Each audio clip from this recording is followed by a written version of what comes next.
வணக்கம் மக்களே, welcome back to our channel. இன்னைக்கு சினிமா. இன்னைக்கு வீடியோவில் நம்ம என்ன சினிமா பற்றி பார்க்க போகிறோம்னு பார்த்தீங்கன்னா, தெலுங்குல பவர் ஸ்டார் பவன் கல்யாணும் ஆனந்த் சங்கர் அவங்களோட காம்பினேஷனில் வந்திருக்க உஸ்தாத் பகத்சிங். ஆமாம், 10 இயர்ஸ் கழிச்சு கப்பர் சிங் ரிலீஸ் ஆகி 10 இயர்ஸ் கழிச்சு இவங்க படத்து காம்பினேஷனில் திருப்பி வந்திருக்கு இன்னொரு படம். இது பார்த்தீங்கன்னா நம்ம தளபதி ஏற்கனவே இன்ஸ்பயர் பண்ணி நடித்த ஒரு படத்தோட டீப் இன்ஸ்பிரேஷனாக இருக்கிற மாதிரி தான் இருக்குது. அது என்ன படம், ஏது படம், அது இன்ஸ்பயர் பண்ணி பண்ண மாதிரி தான் இருக்கா அப்படிங்கிறத பற்றின ஒரு ஹானஸ்டான ரிவ்யூ தான் இந்த வீடியோ.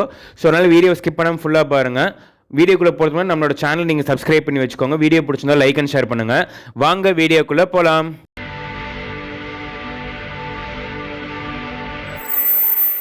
ஸோ இந்த படத்தோட ஒரு கதை என்னன்னு பார்த்தீங்கன்னா, ஒரு ஊரில் ஒரு போலீஸ் இருக்கார். ரொம்ப நேர்மையாக இருக்கனால அவர் ட்ரான்ஸ்ஃபர் செய்கிறாங்க. அந்த ஊர்லேயே அவருக்கு இன்னொரு பிரச்சனை வந்துடுது.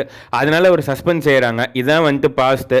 இது அவரோட ப்ரெசென்ட்டோடு எப்படி ஒத்து போகுது, ஏன் இப்போ அப்படி இருக்காரு அப்படிங்கிறதோட ஒரு ஃப்ளாஷ்பேக்கோடு சேர்ந்து இன்னொரு இருக்கிற ஒரு கதை, ஒரு ரொட்டீன் போலீஸ் ஸ்டோரி தான் அது. கதையில் ஒன்றும் புதுசான ஒரு கதையோ இல்லை வந்துட்டு ஒரு பயங்கரமான ஒரு போலீஸ் ஸ்டோரி அப்படிங்கிற மாதிரி இல்லை. ஒரு நார்மல் ரொட்டீன் சாதா சீதா கதை தான் அது. ஆனால் எனக்கு இந்த படத்தில் இப்போ இந்த ரொட்டீனான ஒரு கதை இருக்கிற படத்தில் எனக்கு ரொம்பவே பிடிச்ச விஷயமா எது இருந்துச்சுன்னு பார்த்தீங்கன்னா, நம்ம பவர் ஸ்டார் பவன் கல்யாண் அவரோட மேனரிசம்ஸ் தான். நிறைய பேர் வந்துட்டு தமிழில் வந்துட்டு அவரோட மூவிஸ் பெருசாக பார்த்துருக்க மாட்டோம். ஏன்னா அவரோட மூவிஸ் பெருசாக தமிழில் டப்பானது கிடையாது. 1-2 மட்டும் விஜய் சூப்பரில் வந்திருக்குன்னு நினைக்கிறேன். பட் ஆனால் அவரோட அந்த மேனரிசம்ஸ், அந்த ஒரு டைலாக்ஸ், அந்த ஒரு டைலாக் டெலிவரி, அதெல்லாமே வந்துட்டு உண்மையாகவே நல்லாயிருக்கும். தெலுங்குல நீங்கள் பார்த்தீங்கன்னா நல்லாயிருக்கும். எனக்கு அந்த விஷயம் எப்பயும் போல் அவரோட அந்த ஒரு டைலாக் டெலிவரியோ இல்லை மேனரிசம்ஸில் அங்கே தெலுங்குல பவனிசம்னு சொல்லுவாங்க. ஸோ அந்த ஒரு பவனிசம்ஸில் இந்த படத்துலையும் இருக்கும். அந்த சில ஃபேன் பாய் மொமெண்ட்ஸ் மாதிரிலாம் இருக்கும். அதெல்லாம் உண்மையாலுமே இந்த படத்துலையும் இருந்துச்சு, நல்லா இருந்துச்சுன்னு சொல்லணும்.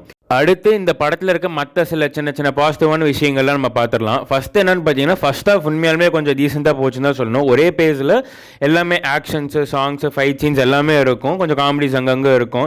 தமிழ் டப்பிங்கில் பார்த்தா எந்த அளவுக்கு அதுக்கு தான் இருக்குன்னு தெரியல. நான் தமிழ் டப்பிங் தான் பார்த்தேன். இருந்தாலும் காமெடி சீன்ஸ் நான் தெலுங்குலையும் பார்த்து கொஞ்சம் அது ஒரு மாதிரி நல்லா தான் போச்சுன்னு சொல்லணும். அதோடு சேர்த்து என்னென்னு பார்த்தீங்கன்னா வந்து ஃபர்ஸ்ட் ஆஃப் கொஞ்சம் ஒரு மாதிரி போச்சு. செகண்ட் ஆஃப் வந்துட்டு கொஞ்சம் எமோஷனலாக போச்சு. எமோஷனலாக போச்சுனால சில இடத்துல நிறைய கொஞ்சம் லேக் அடித்து கொஞ்சம் இழுவியாக இருந்தாலும் கொஞ்சம் அளவுக்கு நல்லா தான் போச்சுன்னு சொல்லணும். டைரக்ஷன், இந்த டேரக்டர் யாருன்னு பார்த்தீங்கன்னா ஆனந்த் சங்கர். அவங்க பார்த்தீங்கன்னா வந்துட்டு தெலுங்குல வந்துட்டு உங்களுக்கு தெரிகிற மாதிரி சொல்லலாம், விஜய் சூப்பர் டிஜேன்னு ஒரு படம் பார்த்துருப்பீங்க. அல்லு அர்ஜுன் அவர் நடித்த ஒரு படம். எனக்கு அல்லு அர்ஜுன் ரொம்ப பிடிக்கும். நான் ஆல்மோஸ்ட் தெலுங்கு இண்டஸ்ட்ரியை பொறுத்தவரைக்கும் அவரோட ஃபேன்னு கூட சொல்லலாம். என்னையவே ஓட வச்ச படம் தான் டிஜே படம். அப்படி இருக்கும் போது வந்துட்டு அவர் அந்த ஒரு இதில் அந்தளவுக்குலாம் மோசமாக இருக்காது படம். ஸோ பட் ஆனால் ஓரளவுக்கு ஒரு பேலன்ஸ் தான் படம் தான். ரொம்ப சூப்பர் படம்லாம் இல்லை.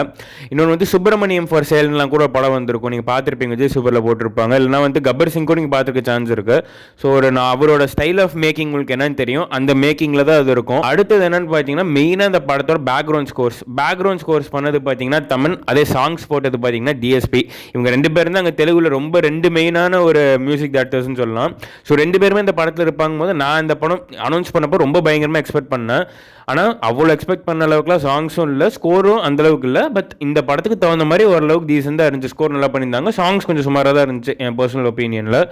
மேபி நான் தமிழ் டப்பிங்கில் கேட்டனால என்னமோ தெரியல. பட் ஆனால் ஓகேஸ் தான். ஓகே, அவங்களுமே இந்த படத்தோட 2 பாசிட்டிவ்ஸ் தான் சொல்லணும். அடுத்து ரொம்ப முக்கியமாக இந்த படத்தோட நெகட்டிவ்ஸ். இந்த படத்தோட நெகட்டிவ்ல ரொம்ப முக்கியமான நெகட்டிவான எது சொல்லுவேன்னு பார்த்தீங்கன்னா, இது தெரிய ரொம்ப ஹெவியாக இன்ஸ்பயர் பண்ணி தான் எடுத்திருக்காங்க. உடனே சொல்லாதீங்க தெரிய இன்ஸ்பயர் பண்ணி தானே எடுத்தாங்கன்னுலாம் சொல்லாதீங்க. அது அப்படியே பண்ணி எடுத்திருந்தாலும் அதில் ஏதோ கொஞ்சம் ஃப்ரெஷ்னஸ் இருக்கும். அதே மாதிரி நம்மளுக்கு போர் அடிக்காமல் இருக்கும். இந்த படம் அந்த 2 விஷயத்துலையுமே கொஞ்சம் லேக் பண்ணுது. ஏன்னா இது தெரியலேருந்து நிறைய சீன்ஸ் அப்படியே எடுத்து போட்டிருப்பாங்க. சில டைலாக்ஸ் உட்பட வந்து நம்ம தெரியலேருந்து கேட்ட மாதிரியே தான் இருக்கும். அதுவும் நம்மளே தெரிய எத்தனை டைம் பார்த்துருப்போம், அப்படி தான் இருக்கும். இதை பற்றி டேரக்டர்கிட்ட கேட்டப்போ தெரிய இன்ஸ்பயர் பண்ணி தான் எடுத்தது, இல்லை நானும் அதெல்லாம் பார்த்து எடுக்கலங்கிற மாதிரி ரொம்ப சமாளிச்சிட்டாருன்னு தான் சொல்லணும்.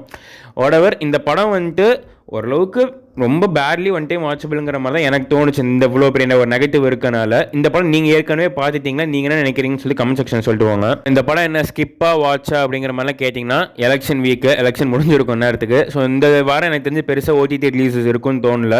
ஸோ அப்படி இருக்கும் போது ரொட்டீனாக தமிழில் இல்லாமல் நான் வேறு ஒரு கொஞ்சம் டிஃப்ரெண்ட்டான ஒரு படம், கதை நார்மல் தான், ஒரு வேறு இண்டஸ்ட்ரியில் வந்துட்டு நான் ஏதாவது போய் படம் பார்க்கணும், ஃபேமிலியாக உட்காந்து பார்க்கணும், பெரியவங்களாம் இருக்காங்க, அவங்களுக்கு மெயினாக பிடிக்கிற மாதிரி ஒரு படம் பார்க்கணுன்னா நீங்கள் தாராளமாக இந்த படம் பார்க்கலாம். அப்படி இருந்தால் நீங்கள் பார்க்கலாம். ஒரு one time watchable, barely one time watchable அப்படின்னு சொல்லுவேன். இந்த படத்துக்கு நான் ஒரு ரேட்டிங் நான் என்னென்னு கொடுப்பேன்னு பார்த்தீங்கன்னா 6.5 நான் கண்டிப்பாக கொடுப்பேன். ஏன்னா ஒன்லி ரீசன் பவன் கல்யாண் அவர் மட்டும் இந்த படத்தில் ரொம்ப பயங்கரமாக பெர்ஃபார்ம் பண்ணியிருப்பாங்க. மற்றபடி ஹீரோயின்ஸோ இல்லை வேறு யாருமே ரொம்ப அவ்வளோ சூப்பரான ஒரு இதுங்கிற மாதிரிலாம் இருக்காது. ரொட்டீன் ஸ்டோரி தான். ஸோ அவ்வளோதான் மக்களே, நம்ம வீடியோட எண்டுக்கு வந்துட்டோம். இந்த படம் நீங்கள் ஏற்கனவே பார்த்துட்டிங்களா, இல்லை இந்த படத்தை பற்றி நீங்கள் என்ன நினச்சிங்க இந்த படம் பார்த்துட்டு, இல்லை இனிமேல் தான் பார்க்கணுமா, இல்லை பார்ப்பீங்களா மாற்றிங்களா அப்படிங்கிறத பற்றி நம்ம கமெண்ட் செக்ஷனில் சொல்லிட்டு போங்க. வீடியோ பார்த்ததுக்கு ரொம்ப நன்றி. நம்மளோட சேனலை நீங்கள் சப்ஸ்கிரைப் பண்ணி வச்சுக்கோங்க. வீடியோ பிடிச்சிருந்தா லைக் அண்ட் ஷேர் பண்ணுங்கள். நம்ம தொடர்ந்து பேசுவோம். நன்றி மக்களே.